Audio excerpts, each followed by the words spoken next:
What's up guys? Good morning. Ngayong araw ay babiyahe kami papunta Padre Pio, Batangas ng girlfriend ko, no? So nasa 58 kilometers yung babiyahe namin sa 2 hours yung biyahe. Bihira lang to mangyari sa atin na makagamit tayo ng mas mataas na cc, no? Dahil yung motor natin nasa 320cc lang yun, na ito 400cc na to, at first time natin mga paggamit ng 400cc guys. Hindi pala nakakaalam kung bakit ako hindi na nakapag motovlog dahil nagtrabaho tayo sa barko. Yung mga vlog ko, kung nakita nyo yung page ko, parte yun ng pagbabarko ko na. Ngayon nasa bakasyon tayo, motovlogging na naman tayo. Maraming salamat pala sa mga taong nagsusuporta lagi sa atin at mga solid supporters natin dyan. Shout out sa inyo lagi. So ito yung CX4R, tunog ito guys, napakasulit kahit slip on lang.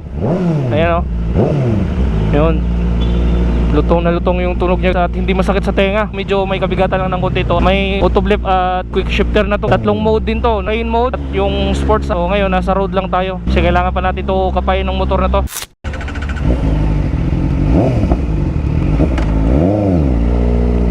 Right, so expressway gaming na tayo guys.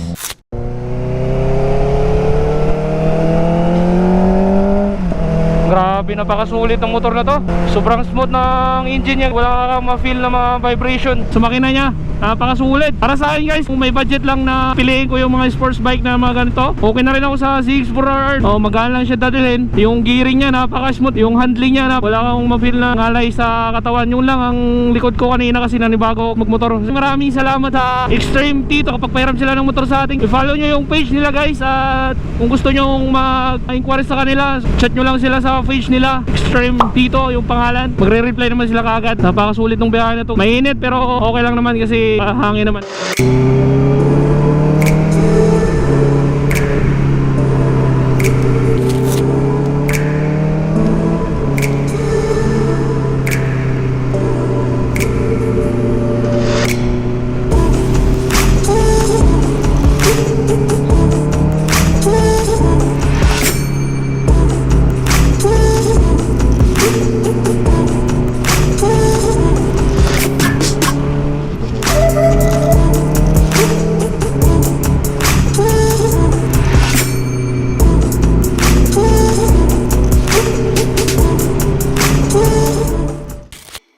Daan tayo ng toll gate.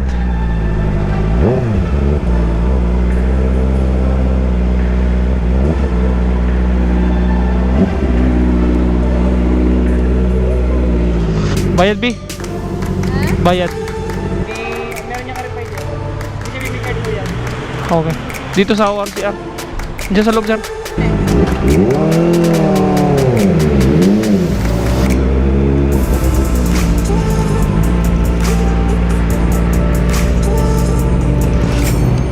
Mali yung pinasukan namin na expressway papuntang Batangas, so iikot na naman kami. Hirap bumiyahe dito sa mga expressway na hindi natin kabisado, so pagpasensyahan nyo na dahil laking probinsya tayo eh. Pero at least experience natin to. Ito yung bike natin na nahiram sa Extreme Tito CX4R. So napakasulit nito. Slip on lang pero napakagandang ER exhaust niya. Wala namang halos binago. Ito lang, tilt ID niya, tapos may mudguard, slider. Maraming salamat sa Extreme Tito. Pinahiram tayo ng bike nila. Sa mga nagbabalak dyan, plano mga expressway, ito yung isa sa mga re-recommenda ko sa inyo, pero medyo aggressive na din, no? Hindi kagaya ng R3 natin. May power na din yung R3 natin pero kapos yun.